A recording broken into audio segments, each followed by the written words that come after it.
Hey, YouTube, what's up? Well, this morning, or whenever you see this video, I'm just going to chat this morning. Been a while since I've chatted, so. In my Dr. Graybo, I got me some Old Dark Fired.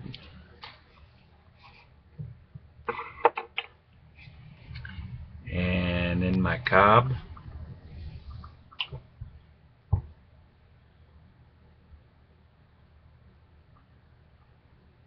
Shortcut to Mushroom. Yeah, I'm smoking both. I do that quite often. Anyway, I won't try to torture you for too long, but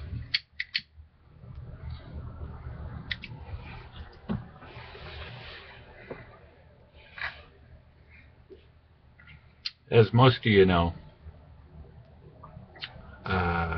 there was the West Coast Pipe Show in Vegas.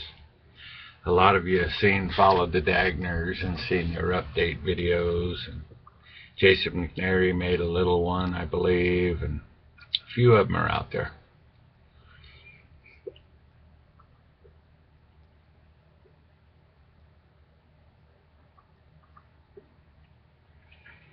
Well, a buddy of mine, my fishing buddy, I mentioned it to him, and he thought about it, and we decided to go together. And we went up that Friday night. Friday in the daytime, we took off and left. Took 8 hours. We stopped and smoked, because you can't smoke in a rental car. And kind of jumping out, smoke a pipe. You don't enjoy not one pipe. You're just jumping out to smoke and jump back in.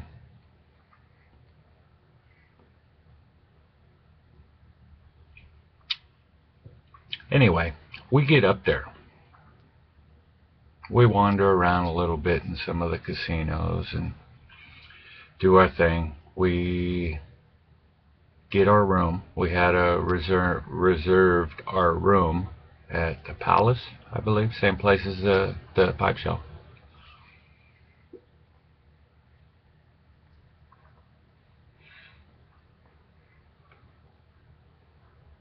And they say your room's down there to the left, go through the doors, go up the stairs, go here, go there, go there. And I'm, stairs?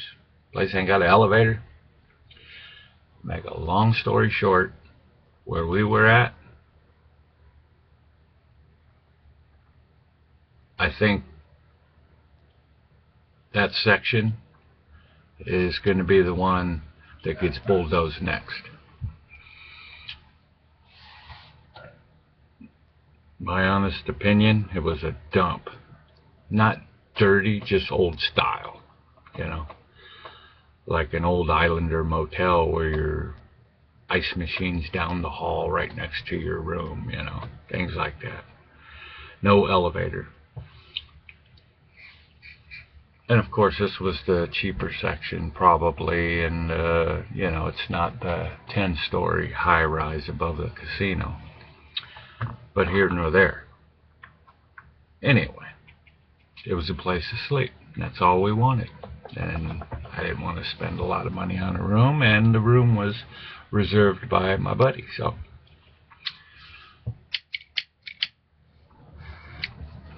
Anyway, we went, laid our head down, he left, went out, checked out the casinos. I don't know what I did.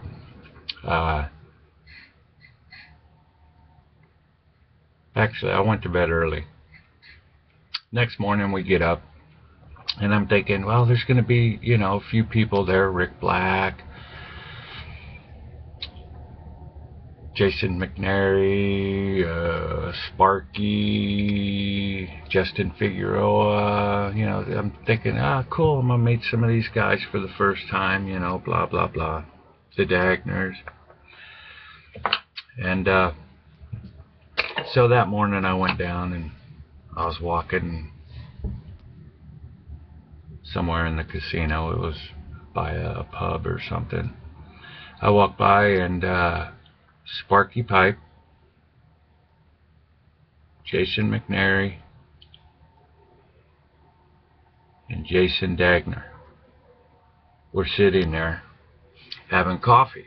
I said, "Hey, what's up? You know, blah blah blah. Hey, how you doing? Nice to meet you." Da da da. I knew Jason. I met Jason McNary at Jaime's house in Tracy. I met him, but I haven't met Sparky or Jason. So it was nice meeting them. I said, "I'll see you guys later at the show." You know, okay, yeah, you know. So later that day, I don't know, we went to the show about 10 or 11 o'clock, and I seen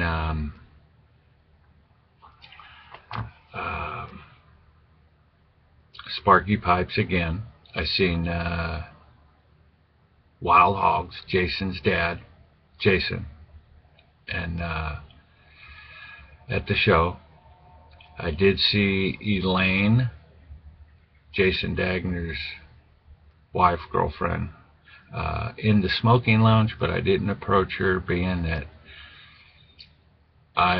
she didn't know me, and Jason and Jay weren't there, and it was just like, I'm not going to approach her. She don't know me from Adam, and you know, I'll wait until I see them all together.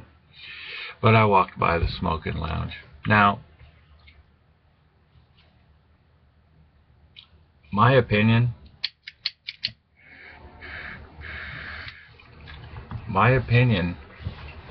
on this pipe show, the only thing that was good about this pipe show is that I met some YouTubers. That's it. My opinion, the show sucked. It was garbage, in my opinion.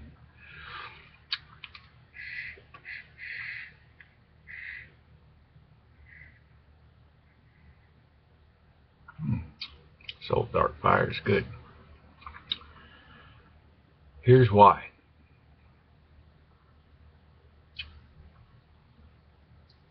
The room was smokier than shit. Okay? I mean, smoky. Okay? Real poor ventilation. I wanted to get a shirt or a hat. No shirt or hat.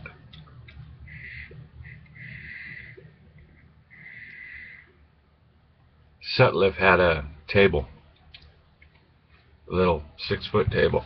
They had like 10 jars. And a guy had walked up, and the guy, whoever he was boxing up a box of tins. The guy goes, can I get I'd like to have a tin of that tobacco. How does it feel to want? You know, or some smart ass comment. And I said, are you selling any tobaccos? He goes, nope, we can't take no money. I go, well, he goes, go ahead and take a sample and put it in your pipe. It's like, I'm smoking the pipe. You know, it's like, never mind. You know, didn't offer a baggie to take a couple, nothing. It's like, I left that table, you know. And then, like I said, I wanted a hat or something saying I was there, and because I collect them, and none of that. I wanted a flyer. Wanted a couple flyers. I would have bought flyers. Okay? No flyers. None. Talked to the guy at the front counter at the entrance. That he says, oh, there's only 2. One's down by the elevator in the little stand saying West Coast Pipe Show upstairs, and another one that they had somewhere by the front door there. That's it. No flyer. No nothing. I'm like, what the hell's going on with this? You know, this is just...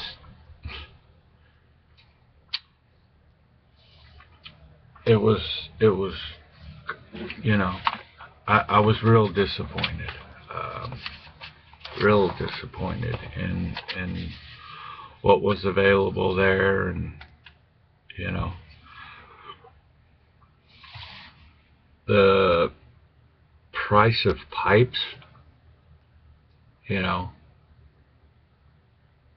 there was some nice pipes, kick-ass pipes. I mean, great pipes. But for the prices, I won't even say the prices, because the pipes were worth it. It's the selection for all walks of life, let's say. 100, 150 to 2,000. Okay, they didn't have any of that. They had, the cheapest pipe I seen was $300, unless you wanted to get an estate pipe that they cleaned and refurbished. Other than that, you wasn't going to get a decent pipe for under $300. You know, which I have no problem with spending money on a pipe. You guys know that. Everybody knows that. But at a pipe show, when there's going to be thousands of people, you would think that they would have a wider variety. Now, I'm not dogging the price that people were charging for their pipes. I did see one guy there that had some nice pipes for 125. He had two, and then he had another one for a couple more for 175. And I didn't get back. I was going to go back and get one, and I didn't, because here's the other part.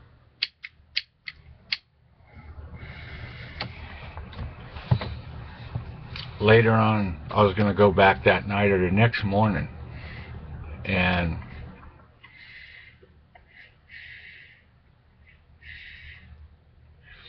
we fooled around and played some slot machines and stuff like that, walked around, and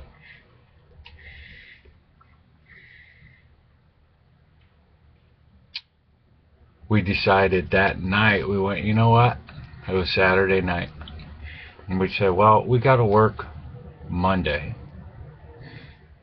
Why leave Sunday, go to the pipe show Sunday morning, leave Sunday afternoon, drive all night, get there late at night, home late Sunday night, and get up and go to work Monday morning. Let's just leave tonight, which was Saturday night.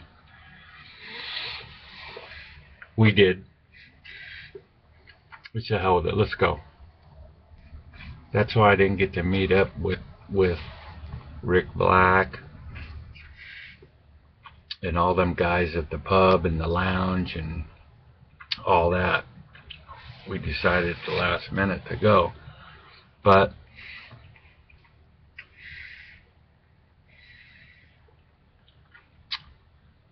already 13 minutes, but we left, got in the car, we started rolling, we're talking, we're rattling on. We went the wrong way. We went like 25 miles out the wrong way. What can I say? We went into this place, this truck stop or whatever, and there was a truck driver there, a security guard, and they said, well, you know, where are you going? We said, well, you know, Sacramento, Reno, you know, because if we go the Reno way, we can come in the back way through Sacramento to go home rather than come in the other way. So we said Reno, Sacramento. He goes, you can go over here to whatever highway. It's about an hour ride, hour and a half. You'll drop into Eli, and then blah, blah, blah. We did that. Okay. As we're rolling along, we got speed control, cruise control on. We're rolling along. It's like an hour and a half of nothing. Zero. Zilch. Come to find out it's a reserve or a reservation. I think that's what it's called. Indian reservation. Through there. And we're rolling along.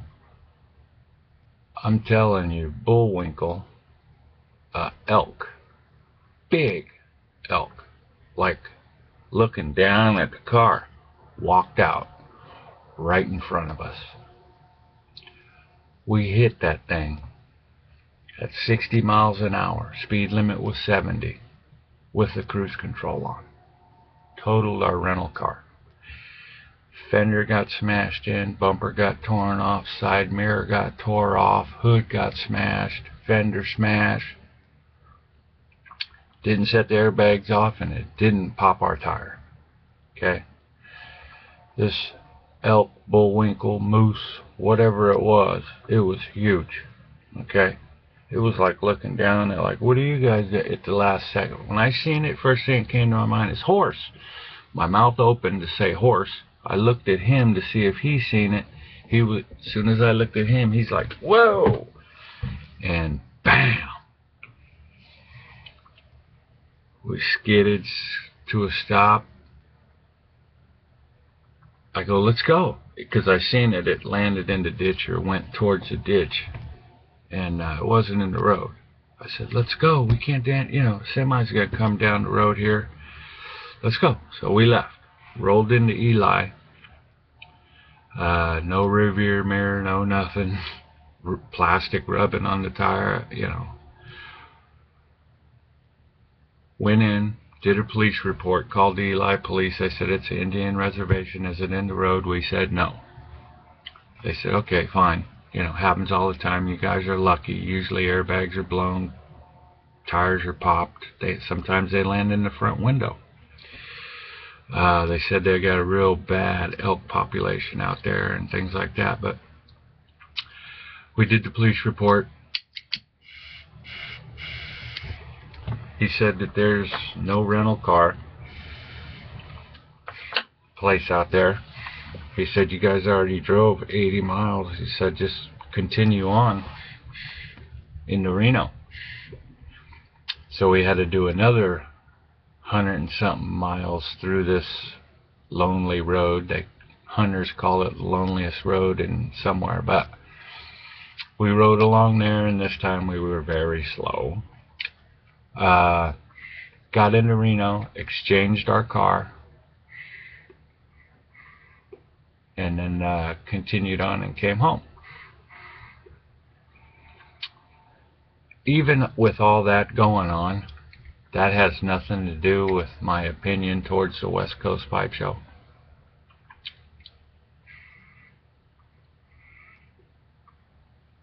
Me personally, I won't make it a point to go back next year.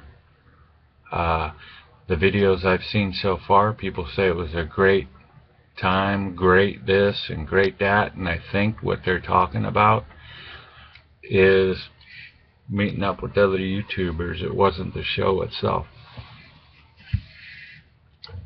because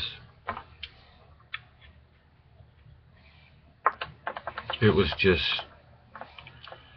they had, I think, someone had two daughters Tobacco, or daughters Orion Tobacco.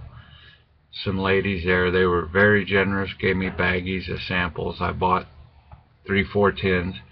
Another guy had some tins, Smoker's Haven.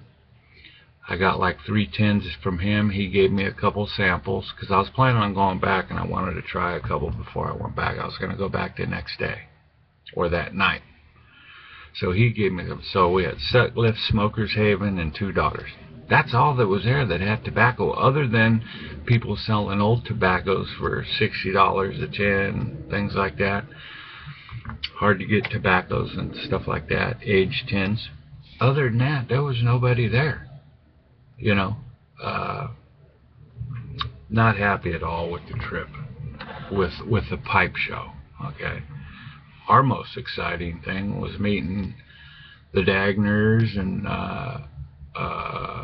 Sparky. That's all I met. I didn't meet anybody else.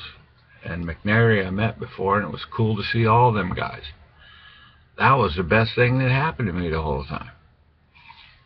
And the most exciting thing was us hitting that Bullwinkle's brother, the elk. Other than that, pretty boring. I don't know what anybody else feels about it. their opinions on the pipe show itself, not meeting up with YouTubers and things like that, because I know a lot of people says it was awesome. Pipe show itself, I don't know what anybody else feels. If you care to comment, go ahead. If you don't. But I'm really sure I'm not the only one that feels that way about the West Coast Pipe Show. Those of you that didn't make it, you didn't miss nothing, in my opinion. So, with that, YouTubers, it's like 20 minutes. I'll see you guys on the next video. Take care.